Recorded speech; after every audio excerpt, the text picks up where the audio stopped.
Jadi teman-teman ngedraft dulu di Word, baru di copy paste di online-nya.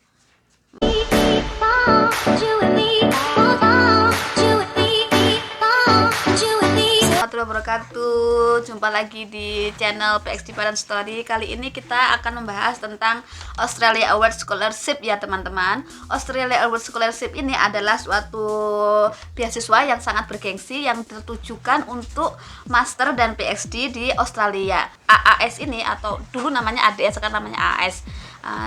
Kebetulan nih teman-teman, narasumbernya adalah suami saya sendiri, yang beliau itu adalah alumni dari Australia Award Scholarship.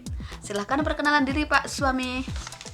Ya, nama saya Denis Tiarika Berhadi. Saya PNS di Direktorat Jenderal Pajak Kementerian Keuangan. Ini Australia Award Scholarship tahun 2014, berangkat 2015 awal. Ya, 2015 awal ya. Teman-teman, untuk tahu lebih banyak tentang AAS bisa kepoin lewat website. Langsung di websitenya australiaawards.indonesia.org. Oke, .org ya. Itu. Nah, kemudian tadi sudah dijelaskan bahwa di sini bisa untuk master dan PhD. Kira-kira syaratnya apa sih teman-teman? Syaratnya yang pertama adalah dia mendaftar di bidang yang masuk dalam prioritas pembangunan sesuai di brosur. Kemudian IPK minimal 2,9 untuk selain geografis, untuk yang geografis dan disabilitas malah 2,75. Kemudian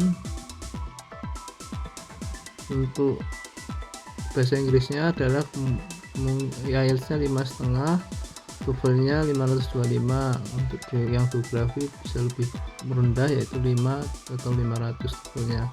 Untuk PhD minimal 6, IELTS 550 untuk TOEFL ITP.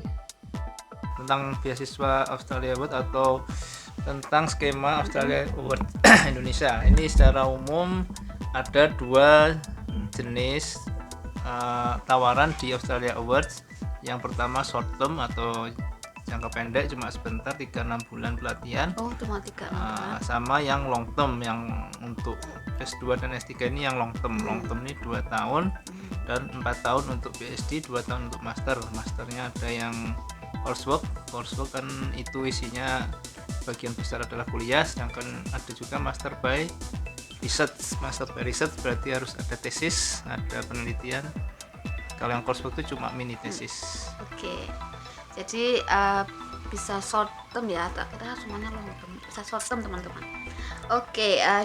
Secara kategori ada dua jenis target dari Australia Awards.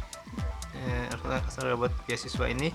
Yang pertama targeted itu prioritas.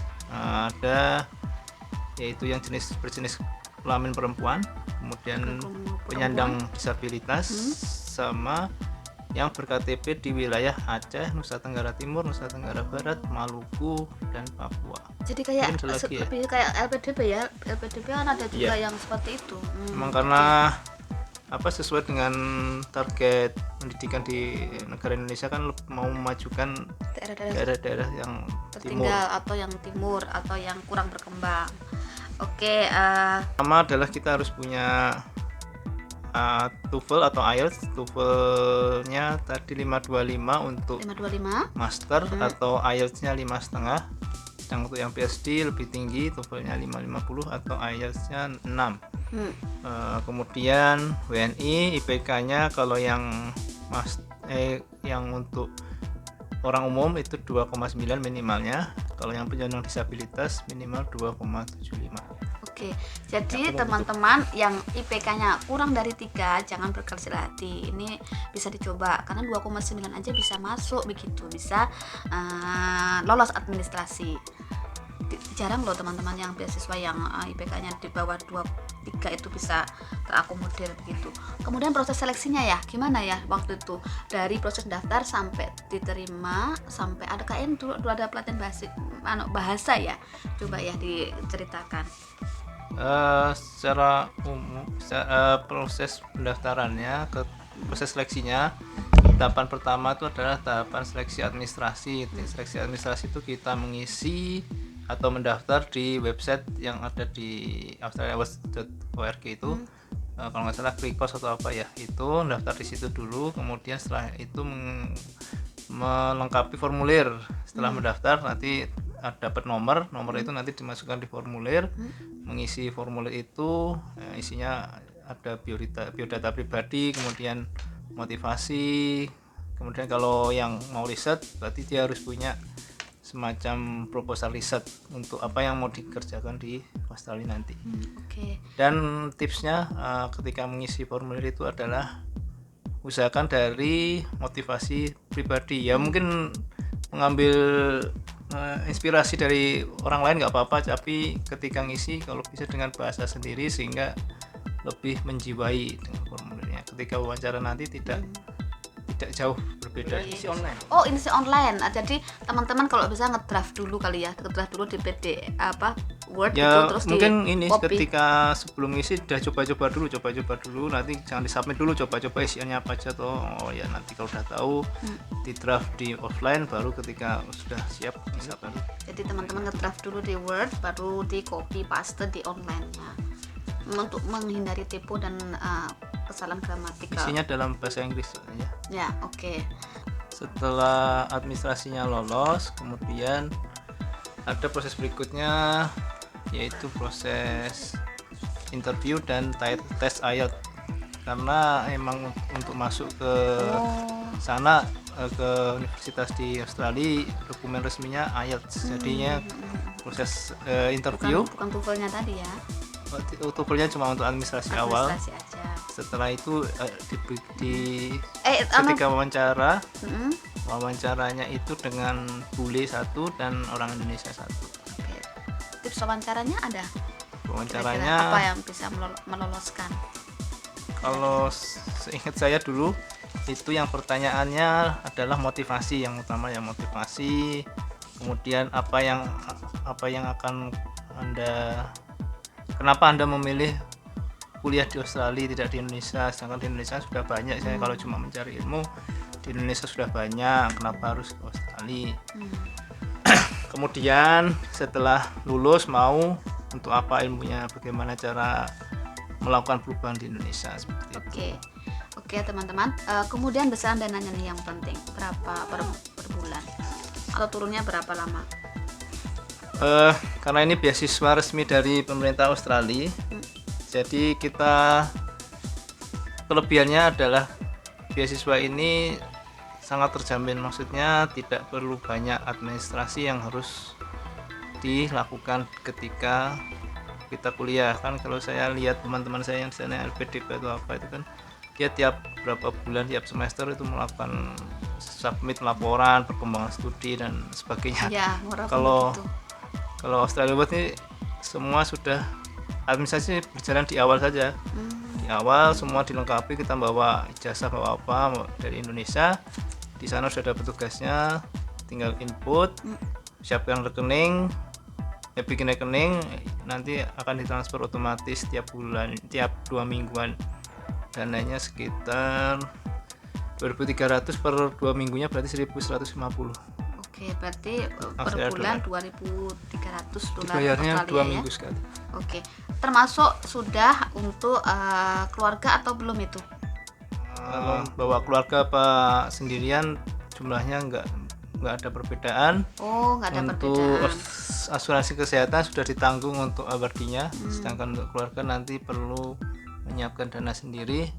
Kemudian dijamin juga tiket berangkat, tiket pulang, dan 1 kali tiket reunion airfare itu untuk pulang kampung setahun sekali. Oke, setahun sekali. Kira-kira kehidupan sekali dalam rentang waktu beasiswa sekali. Oke, kehidupan di Australia itu seperti apa? Banyak ya kayaknya orang WNI di sana ya. Ya, kalau orang Indonesia hampir setiap kota menurut saya banyak orang Indonesia. Jadi untuk menjumpai komunitas Indonesia insya Allah nggak susah. Di Wollongong aja yang kota kecil cukup ramai orang Indonesianya di sana. Misalnya ini kegiatan penyambutan mahasiswa baru oleh PPIA, ini juga kegiatan pergantian waktu PPIA ini di Masjid Wollongong, ini juga pas 17 Agustus. Indomie gampang, maka daging halal gampang. Masjid juga ada, sholat jemaah juga bisa. Ya insya Allah kalau yang muslim aman, nggak perlu takut maksudnya. Di sana juga orangnya ramah, orang Australia itu ramah, nggak seperti yang dibayangkan misalnya tertutup. Oke, nah, teman-teman yang pengen belajar di Australia bisa mencoba AAS ini ya, karena banyak kemudahan, diantaranya sudah disebutkan tadi begitu. Pesan kesan untuk teman-teman yang lagi berjuang untuk studi di Australia. Siapkan dulu pertama bahasa Inggris, kemudian siapkan juga, luruskan niat sih kalau ini untuk negara, bukan untuk diri sendiri. Kalau untuk diri sendiri kemungkinan besar nanti ketika pas interview bakal tertolak oleh interviewer. Jadi lebih ke motivasinya membangun negara, membangun negeri. Oke ya, karena seperti itu ya. Walaupun memang di Australia itu kalau sebagian besar teman-teman, bagian besar kita ngobrol-ngobrol itu memang motivasinya adalah kemudahan mencari part time. Karena part time banyak banget terbuka, terutama untuk kota-kota yang memang banyak komunitas Indonesia. Jadi ya pekerjaan seperti cleaning, seperti di kebun. Ya, itu memang menggoda sekali. Ya, termasuk dia juga tergoda, teman-teman. Oke teman-teman, begitu ya sharingnya tentang beasiswa studi Australia. Terima kasih telah menyimak video ini. Jangan lupa like, komen. Kalau ada pertanyaan taruh di komen aja, nggak apa-apa. Komen di bawah. Kemudian jangan lupa nyalakan loncengnya, kling, biar kalian bisa dapat update video selanjutnya yang insya Allah bermanfaat. Dari kami, wassalamualaikum warahmatullahi wabarakatuh. Tetap berjuang. Waalaikumsalam. Dadah.